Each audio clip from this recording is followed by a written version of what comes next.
Education is what's important. Training, preparation for the expected. Education, preparation for the unexpected. Good morning, Team Krulak community, and on behalf of Marine Corps University, the Marine Corps University Foundation, and the Krulak Center for Innovation in Future Warfare, welcome back to the Broadcast, our series designed to connect the worlds of the warfighter and PME with the best in innovative and creative thought. I'm your host, Major Ian Brown, Operations Officer at the Krulak Center. Before we begin, please remember that all opinions expressed here are those of the individual and do not necessarily reflect the views of the Krulak Center, Marine Corps University, the United States Marine Corps, or any other agency of the U.S. government. So on today's topic, the performance of the Russian military during its invasion of Ukraine has raised a number of questions about their objectives and strategy for achieving them. Joining the broadcast from Sweden, we have Dr. Markus Göransson, who will discuss the invasion in the context of Russian military thinking about new wars, characterized by rapid, small-scale surprise attacks and prominent use of special operations forces and information warfare, and Chief of the General Staff of the Russian Armed Forces, Valery Gerasimov's strategy of limited actions. Dr. Göransson is an assistant professor in war studies at the Swedish Defence University, where his research focuses on Russian military debates, Russian land warfare in Syria, and Russian tactical learning. He holds a PhD in international relations from Aberystwyth University in the United Kingdom. So, Dr. Göransson, we're very happy to have you with us today, and I'll turn it over to you for the presentation. Thank you very much. Thank you very much for having me, and I'm delighted to be here. Big thanks to the Krulak Center at Marine Corps University for the invitation. Very pleased to talk about this topic that dovetails with the research I've been doing over the past couple of years about Russian military thinking and how it's evolved over the past decade or so. I mean, obviously, what we've been seeing in Ukraine over the past 2 months has gone against a lot of the assumptions that we've had about Russian warfighting and Russian military decision-making. The kind of consensus opinion for a long time was that Russian military strategy tended to be characterized by low-risk, high-gain ideas, attempt to target kind of soft targets for maximum gain and exploit opportunities that presented. And in Ukraine, we saw a high-risk strategy sort of collapsing against staunch Ukrainian resistance, and that has thrown up a lot of the assumptions that many of us researchers have had about Russia in the air. And I'm going to try to kind of put what we've been seeing in Ukraine in the context of Russian military thinking as it's evolved over the past few years. So I'm going to talk a lot about currents in Russian military thought and how this has sort of matured into a concept called strategy of military action, limited actions, and then look briefly at the events in Ukraine in light of that concept. I'm going to go back to March 2019, 4th of March 2019, when the gentleman on the picture at the bottom of the screen, Army General and Chief of the Russian General Staff, Valery Gerasimov, gave a presentation at the Russian Academy of Military Sciences in Moscow, where he outlined a vision of future Russian military action. And he called this a strategy of limited actions. And that's a bit of a misnomer. It wasn't a strategy at all. It doesn't have the depth or the comprehensiveness of a strategy. It's more of a concept of future Russian warfighting to handle the kind of threats that he believed were emergent against Russia. And this paragraph that I've cut out and pasted into the presentation kind of summarizes the main points of this idea. And what he talks about is that what Russia needs to be able to do in the future is to establish limited and self-sufficient grouping of forces based on one of the branches of the military, but also sort of commensurate with the task at hand in order to expedite whatever threat it confronts. So it talks about Russia needing to have high readiness forces that are able to achieve high mobility, and then they need to be able to secure information dominance. They should be able to control the information environment quickly in any theater of conflict. And they're also reliant on being able to accomplish or achieve command and control. And So this is kind of an outline of a way of dealing with limited, quickly emergent threats outside of the Russian territory. Syria was a prime example, right? In the Russian view, it was an emergent threat in Syria against the Russia's partner government, the Assad government, which was on the brink of collapse in 2015. So this was an emergent threat against Russian interests. In Syria, Russia was able to mount a limited expedition based on one of the branches of the Russian military, the aerospace forces. They were able to organize this operation covertly. It took a lot of observers by surprise in the West, and they were able to do so at very low cost to the Russian forces, and very few casualties. Financially, it was also not a very burdensome operation. Politically, it was all gains and few losses for Russia. So it was able to do this because it exploited an emergent opportunity, and it was able to handle a particular situation through the design of a well-adjusted grouping of forces. So this is the vision that Gerasimov spelled out, that this is the kind of war that Russia needs to be able to fight in the future. Limited wars handled by a well-adjusted grouping of military forces. But we can also, I think, to see where this idea came from. This is not. It has far longer antecedents than the Syrian war. Already in the 1990s, Russian military thinkers started talking about the need to handle limited conflict. And this was a break from the Soviet past. I mean, we all know that during the Cold War, the Soviet military was geared towards fighting large-scale mechanized wars with either NATO or China, and had limited capacity to see off limited conflicts. It struggled in Afghanistan. I mean, there were some reforms that were introduced because of the Afghan war, but they were in a very specific part of the Soviet military. The Soviet Union had a very different kind of warfighting machine, if you will. And then the Cold War ended, and thereby the NATO threat kind of evaporated, and Russia needed to come to grips with a very new situation where NATO was no longer the obvious foe, but there were other threats brewing both inside Russia and on the Russian periphery. You had conflicts propping up in the Caucasus, in Tajikistan. The prime example was the first Chechen war between 94 and 96. So you had all these kind of limited conflicts that Russia was struggling to cope with. And so you had calls in parts of the Russian security establishment for Russian military reform that would organize or reorganize the armed forces such that they would be able to mobilize more quickly and show higher readiness. But this came up against a lot of opposition from the Soviet old guard, like the top military brass in the Russian armed forces, who insisted that no, we should maintain the capacity to fight large-scale wars against NATO because NATO remains our greatest threat, regardless of the end of the Cold War. So there was a lot of pushback against these calls for reforming the military, and very little happened in terms of military reform in Russia in the 1990s and most of the 2000s. There were some limited changes done, but nothing major. But the problems remain, and the need to be able to handle limited wars remained.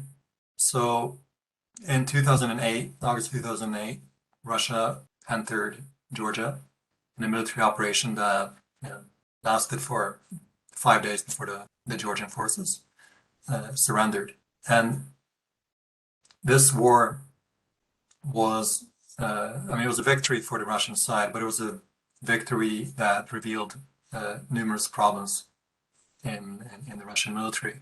You had problems of communication, mainly that because of poor communication systems, Russian officers were forced to communicate over unencrypted networks, much like what we're seeing in Ukraine today.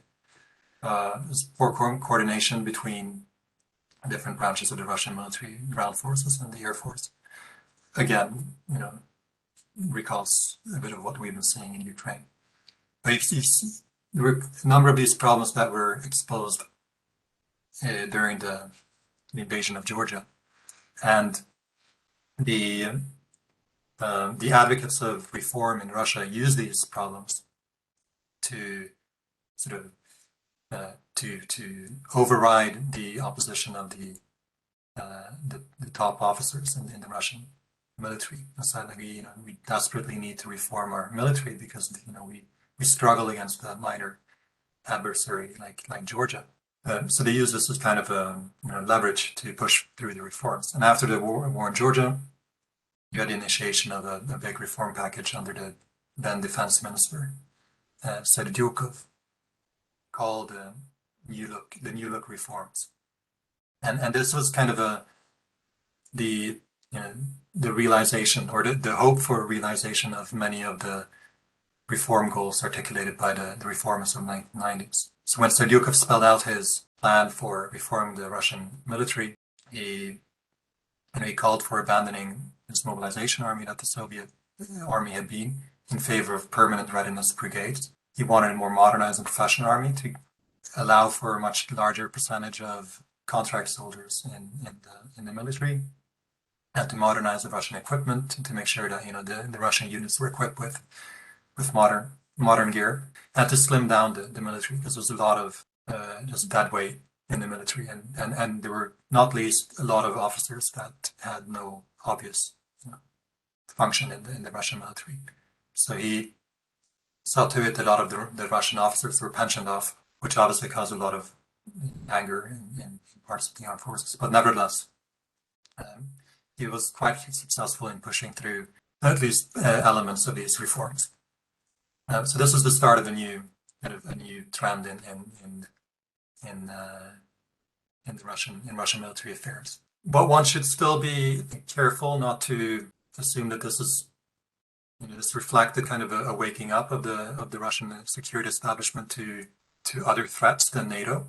So I mean the reform advocates of the 1990s had talked about new sources of threats, terrorism, political conflicts on the Russian periphery, sort of civil wars, ethnic wars, and so on. But they did not necessarily link these to NATO. But what happened under Putin, under Putin's time as president, was that there was this acknowledgement that yes, they were facing a variegated set of threats on our periphery and inside Russia that we need to handle. But all of these threats can be linked to sort of Western machinations. So the war in Georgia was seen as backed by the West. Even the Chechen war was blamed on foreign actors, implicitly the West. So you had this kind of growing idea that even though we're facing a diversity of threats, we need to be clear that NATO or the West was behind these threats. So in a way, during Putin, we're seeing the reconciling of two security paradigms, both the Soviet one, that the West is our main enemy, and then the vision of the 1990s reform advocates that we're seeing a diversity of threats that we need to have readiness for. So this is kind of what we've been seeing over the past decade, if not more, sort of a marrying of these two paradigms. And the maturation of this thinking came with the concept of hybrid war, which is an import from the West, and Frank Hoffman's brilliant writings on the subject. But this was imported into the Russian military discourse. The Russian word for it is hybridная война, and hybrid warfare was a very useful concept for the people calling for both a broadening of the security paradigm and a reaffirmation of the NATO threat within that paradigm. So hybridная война allowed people to link a range of different types of threats to a single actor. And that's the kind of the tenor of the discourse, the security discourse in Russia today, and has been over the past some years. That a lot of the instability that Russia is facing and a lot of the perceived threats that it's facing are elements of hybrid warfare waged against Russia by the West. So this is a kind of this collates a lot of the ideas about security that have been in circulation in Russia over the past decade. Syria, for instance, is seen as a hybrid war, a Western hybrid war against Russian interests. The Arab Spring is seen as a type of Western hybrid war. The color revolutions in post-Soviet countries like Georgia, Moldova, Kyrgyzstan, Ukraine are seen as manifestations of Western hybrid war. So this is a very key part of Russian thinking about war, and a number of key features about this Russian thinking. And obviously, I'm simplifying a bit here because just like in the West, there are many different understandings of hybrid war. There's also many different understandings of hybrid war in the Russian discourse. But still, if you look at the way it's interpreted officially by the likes of Gerasimov and other prominent Russian military thinkers, it does have certain key features. And three of these key features are, even though the instability is maybe caused by local actors, whether it's demonstrators in a color revolution or protesters in Syria or even armed militias in Syria, the sort of main agent behind this instability is a foreign actor, namely the West. So they're the ones holding initiative and they're the ones calling the shots, as it were.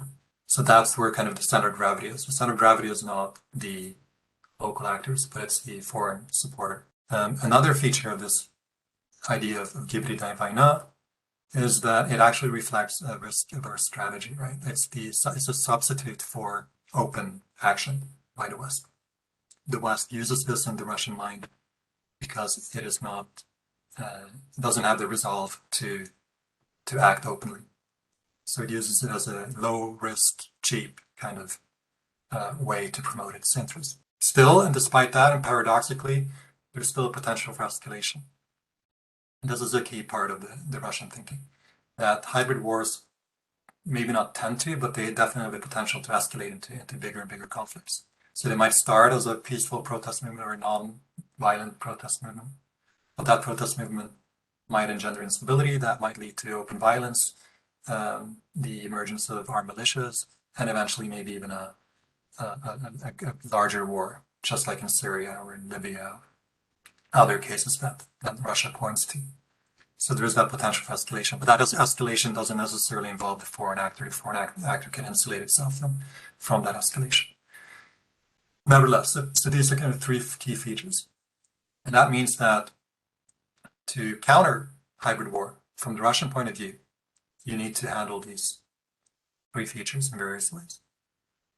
And first way is to attack the foreign actor's resolve through rapid escalation. So what we saw in Syria is that Russia, there was Western involvement, it was involvement by the Gulf states in Syria and Turkey as well, before Russia intervened. Now when Russia intervened, it did so covertly with a great deal of surprise and was able to quickly sort of escalate the conflict to a point where other actors were not ready to match it, and thereby it seized the initiative among the foreign actors and was able to take command of developments specifically in Western Syria. So that also calls for key role for surprise and the ability to deceive your foreign adversaries. And then it's also very important to control the information environment, because this is such a key part of modern warfare. And this is something that Russia also did successfully in Syria, where there's rather little information coming out that's not from Syrian or Russian sources from the areas where Russia has operated. So that's a bit about the idea about hybrid warfare. So Gerasimov, when he talked about the strategy of limited actions, he explicitly linked it to Syria and said explicitly that Syria has shown the value of this strategy of limited actions, and this is something that Russia needs to continue to develop and refine. And what Russia did do in Syria was that it was able to field a small and highly professionalized military contingent that was characterized by high mobility and versatility. So it had never more than 6,000 troops in that theater, about half ground-based forces and the rest the aerospace forces, and And but with this very limited contingent of forces, they were able to achieve very considerable impact through the aerial bombardments, but also through effective coordination with local allies, such as the Syrian regime forces, Iranian auxiliaries, Hezbollah, and others. It was also an operation that showed an ability to deploy covertly. As I mentioned before, very few observers in the West expected Russia to mount an expeditionary operation. I mean, some very prominent experts in the West thought that Russia just simply lacked the logistical capacity to do so, and yet Russia did manage to not only launch an intervention in Syria, but also to maintain it for now almost 7 years. And so this caught many people in the West by surprise. And also, what is not talked very much about in the case of Syria, but it's still a key feature of the operation, is the role of the special forces in Syria. Spetsnaz is the Russian designation of special operations forces, but Spetsnaz is also like kind of an umbrella term in the Russian lexicon. There are the GRU Spetsnaz, with subordinated to Russian military intelligence, but they're also special forces linked to other organizations within Russia's security forces. And in Syria, you saw different groups of Spetsnaz operating there, but you also saw, for instance, the military police that played a prominent role in the operations. It was staffed by, or was manned by former Spetsnaz troops, primarily from Caucasus, from Chechnya and in Ingushetia.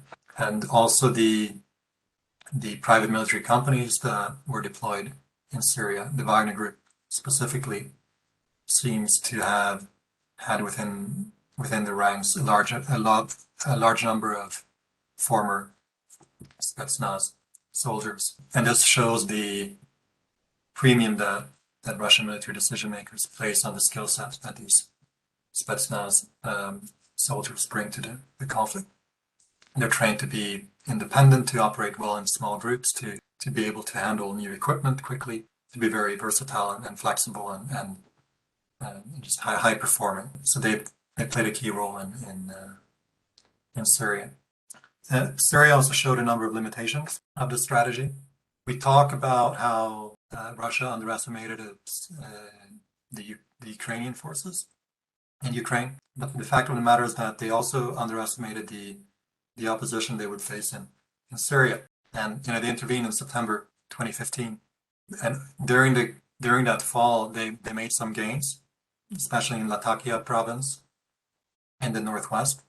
But in other parts of Syria where they operated, they ran into pretty staunch opposition, especially along the M5 highway between Homs and Damascus. And they realized that they were fighting an enemy that was able to withstand Russian aerial bombardments fairly well. So they needed to adapt to that. And they also realized that they were not sufficiently supported by their local allies. So they were relying on intelligence and ground support from Syrian regime forces and various militias, and they were not quite up to the task. So after December 2015, they started fielding more and more of their own Spetsnaz forces to be able to provide adequate intelligence. So this kind of showed that that the quality of their ground support was very key to the success of their strategy. It also shows that this strategy sort of assumes that the local actor that they're facing, like the local adversary, is needs to be weak, and it's Western or its foreign actor needs to be lack resolve. So, what allowed Russia to triumph in Syria was largely that it was facing an enemy with poor anti-aircraft defenses, and the West was not willing to step up its support for them to in order to meet the Russian operation. So these are some assumptions underpinning the strategy in Syria, at least. It also suggests that it's difficult to scale. I mean, in Syria, you had max 6,000 Russian troops at any given point in time. While in Ukraine today, talking about between 150 to 200,000 troops, with all the difficulties that entails in terms of logistics and coordination and communications and so on. So it's a strategy or concept of operations that's difficult to scale. And also, I mean, one of the things that struck me when I was reading about Syria is that, you look at the kind of units that they fielded in Syria, and it was many of the same units that they used in the Crimea just the year before, the same Marine infantry units and Air Force units and Special Operations Forces. And, it kind of shows that Russia doesn't really have that many elite units to play around with. And it definitely doesn't have a lot of non-elite units to put into these kinds of operations. So it's operations that relied on a fairly limited number of elite units, and beyond that, their capacity is limited at best. During the Crimea, while some elite forces were securing strategic sites on the peninsula, you had Russian military exercises on the in Russia, to threaten, intimidate Ukraine and the West. And you have something similar going on at the start of the invasion in February this year.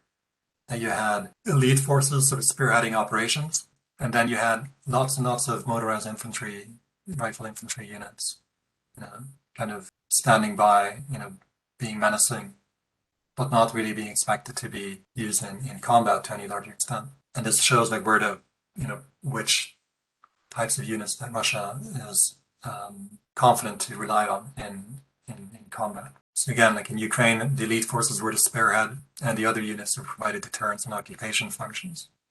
You had lots of mounted troops sort of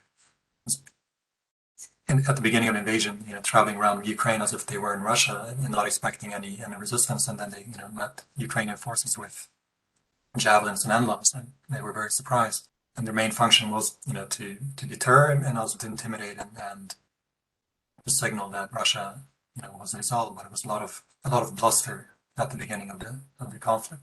And in Ukraine, there've been very mistaken assumptions about Ukrainian weakness, both lacking capacity but also lacking will, which were quickly dashed by the fierce Ukrainian resistance that we've been seeing. And there were also assumptions about Western lack of resolve. The idea that the West would maybe impose some sanctions and talk loudly, but in the end not do much to halt the Russian invasion, and that that proved a very mistaken assumption. So what does this mean for the future of Russia's armed forces? Does this mean that there's been a conceptual failure in Moscow, that they've just misunderstood the nature of contemporary war, and they need to update their idea of a war fighting for the kind of war that has played out in Ukraine, or what kind of conclusions might they draw in Moscow from the, I think we can call it failure so far in Ukraine. And I mean, clearly there've been times in history when the way wars have unfolded have shown that different armies have been plagued by conceptual failures. If it's the belief in the strength of positional defense in France during the interwar period, or the idea that the First Gulf War showed that there'd really be a revolution in military affairs. But I think that the problem that Russia has run into in Ukraine is not so much a conceptual problem. I think both the Crimean annexation in 2014 and the war in Syria since 2015 has shown the appropriateness of this Russian idea about limited war, the strategy of limited actions, and the appropriateness of thinking about the links between local actors and foreign sponsors, and the dominance of the importance of the information environment, and the and the emphasis on designing a grouping of forces that matches the needs of the theater and the task at hand. I think conceptually the Russian military has been quite strong in both those cases, but I mean, in my estimation and in the estimation of many others, I mean, what the failure of Russia and Ukraine was the belief that they could fit this case into that concept, and it was a fail. It's based on a fundamental misreading of the Ukrainian adversary and also the Western adversary, and also a belief that the limited operations in Crimea and Syria could be scaled to a country the size of Ukraine with armed force the size of Ukraine's. So I think Russia would discard this strategy of limited actions at its own peril, and I think it would still be a relevant idea for future Russian operations, albeit not against a peer adversary like Ukraine. I'll stop there. Thank you. All right, great. Thank you very much, Dr. Göransson. And so for our audience members, I'd like, this is the time when if you have some questions, you can feel free and start throwing them into the chat and I'll bring them up to our guest. But as we're waiting for those to come in, my first question I have for you, Dr. Göransson, is it kind of jumps off of that very last point that you made in terms of, Russia potentially looking at the strategy of limited action maybe in the future, but not necessarily in Ukraine. But do you think that the sort of the Russian, the forces as well as the military leadership as they're currently structured and then based off of their historical habit patterns of attempting these strategies of limited action, do you think they have the institutional or sort of mental flexibility to be able to adapt into a new type of strategy that will, gain them more success, by their own metrics on the battlefield? And if so, do they have the sort of the time left to effectively do that adaptation before their military is simply exhausted? In Ukraine? Yes. Yeah. Okay. I mean, I think they've already undergone some major adjustments in Ukraine, and those adjustments have been, I mean, essentially kind of a falling back to the kind of more fighting that Russia has done traditionally. If we look at Chechnya or even before. So I think that, I mean, that kind of, if we call it intellectual regression, I think that's what we're going to see more of in Ukraine, and whether that is well adapted to the needs of the situation in Ukraine, I don't think it is. I think they're going to continue to struggle against a highly motivated, highly mobile, very flexible adversary. The reliance on artillery bombardments of cities or Ukrainian positions is not. It's difficult to see how they're going to convert that into strategic gain in Ukraine. The incredible devastation that they've wreaked on Mariupol and the limited successes still, we should say, after long bombardment of that city, and to kind of work their way through Ukraine with that strategy, I think it's going to be very costly. Great, thank you. Actually, so I got a question in the chat here from your colleague Henrik Paulson. And Henrik, since you're pretty local here, if you want to, you can come off the mic if you'd like and ask your question directly. Thank you. After the war in Ukraine in 2008, there was changes. You have the new look and all these adjustments to the organization, the Russian armed forces, that is, after the war in Georgia. And obviously, there are going to be, it feels like there's going to be changes after the war now. So I'm curious, what kind of sort of experience do you think Russia has taken from the war right now? And how long time do you think a reorganization would take for the Russians to essentially rebuild their force? Thank you. Thank you. One thing that a lot of observers have talked about is the lack of Russian infantry and the problems that has caused for mounted units in Ukraine, right? So they don't have the flank defense or flank protection infantry could grant them, and that's one reason why mounted units have been so vulnerable to anti-tank weapons and drones as well. So I mean, that should be a lesson that they should take with them, afford more infantry. And also tank protection. I mean, I read an article about, comparing Russian tanks with US tanks, for instance, and there's bigger premium placed on survivability in the US than there is in Russia. And that, I mean, beyond the human toll of starving tanks of sufficient protection, that also leads to a lot of material or losses as well. I mean, it's easier to replace tanks than it is to replace soldiers, even for Russia. So I think maybe that's something that they will look into as well, to improve the survivability of tank units. I mean, I think a lot of problems too that that Russia has run into. I mean, some of them are structural, poor discipline, poor morale. Soldiers fighting for monetary gain, essentially. I mean, there's been reports of some soldiers being motivated by just the substantial pay that they're getting from going to Ukraine. So you have those problems that are going to be difficult to fix. And then I think there are other problems that I think stem from just the poor planning and the poor concept of this operation.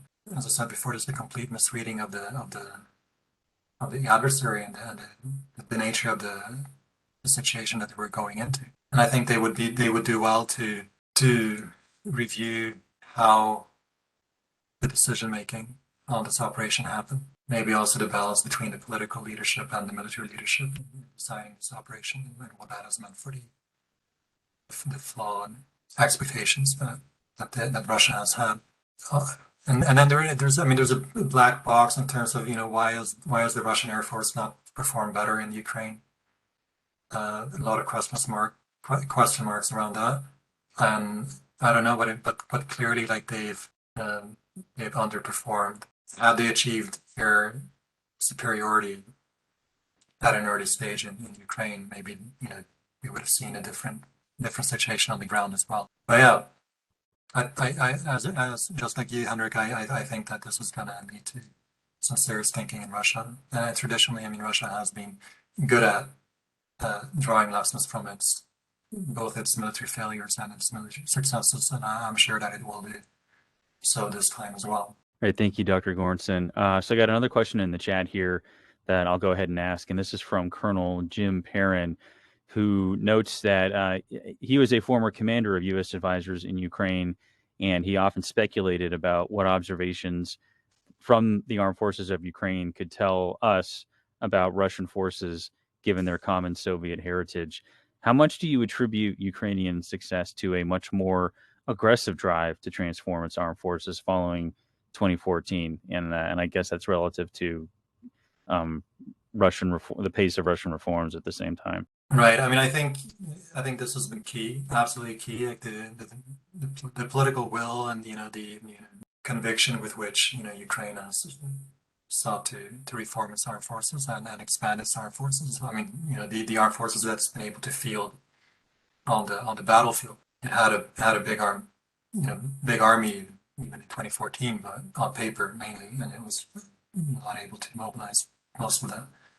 So I think this has been absolutely key. Without being an expert on the Ukrainian military, I mean, talks I've had with Ukrainian security researchers, the understanding that they have of Russian assumptions, Russian military assumptions, I think has been key in their so far success against Russia. But also, I mean, the ongoing war in Donbass, which has been ongoing since 2014, I mean, has allowed Ukraine not only to observe Russian tactics in practice, but also to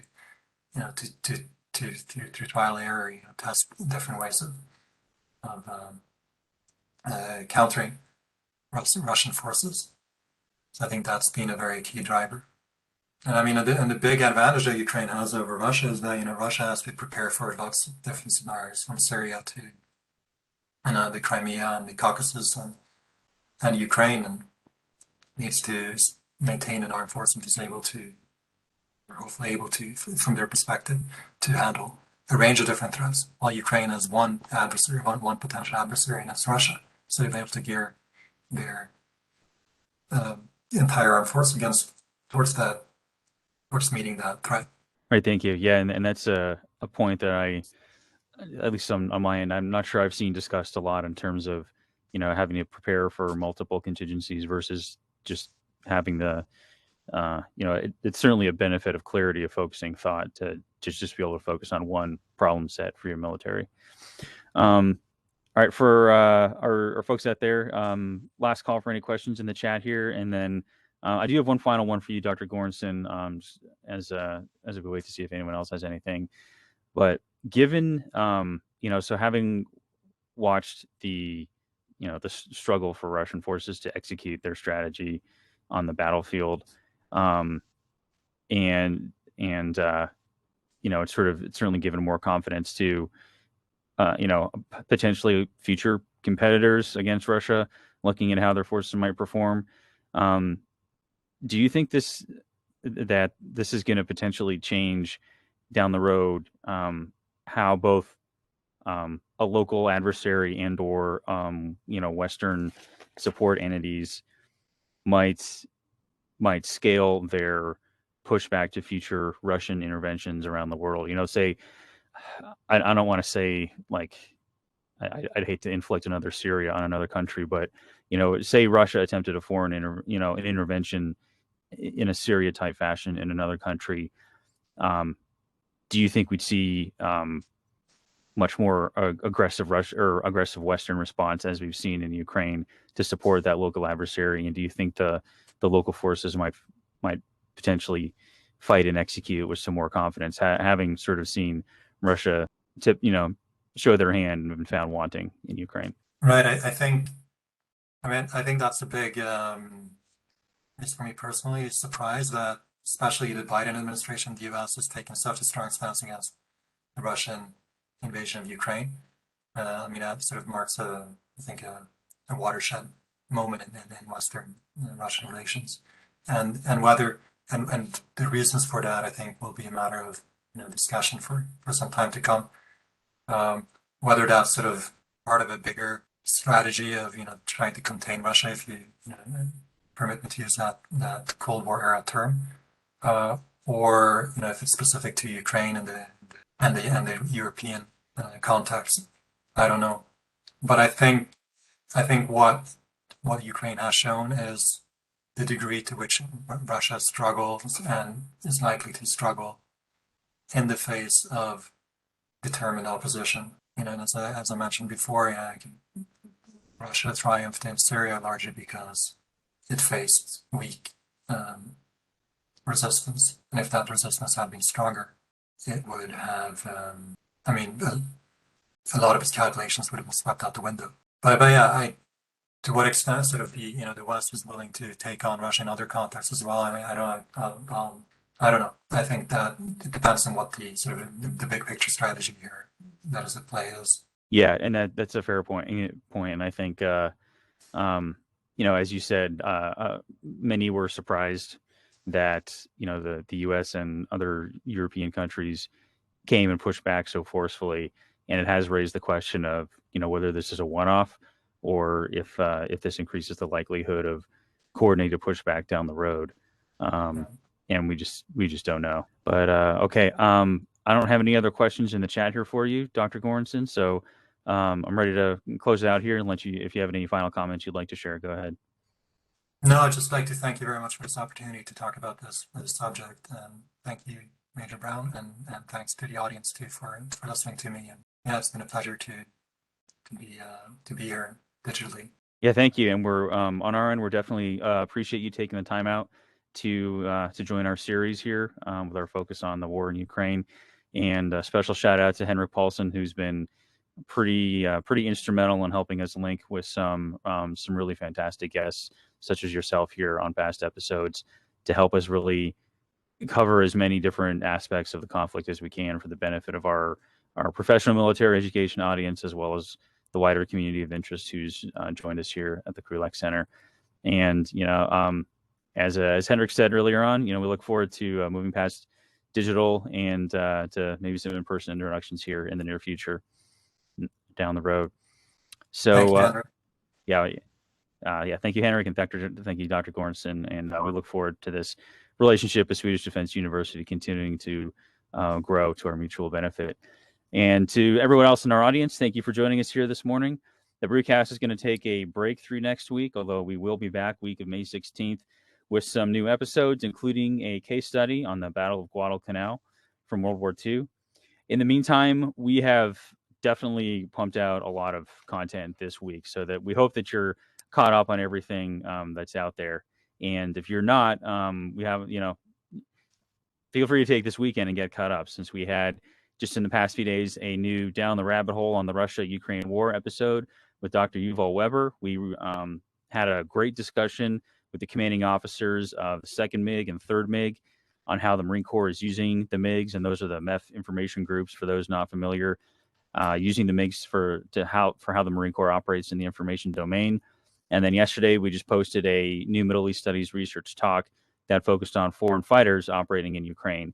And in case you missed the late-breaking announcement yesterday, Volume 3 of our award-winning PME graphic novel series, Destination Unknown, was just released by Marine Corps University Press. You can download the PDF edition from the Marine Corps University Press website, and print copies will be available next month, so make sure you email the press to reserve your copy. All right, and again, thank you all. Thank you, Dr. Göransson, and we hope to see you all here for the next episode. Education is what's important. Training, preparation for the expected. Education, preparation for the unexpected.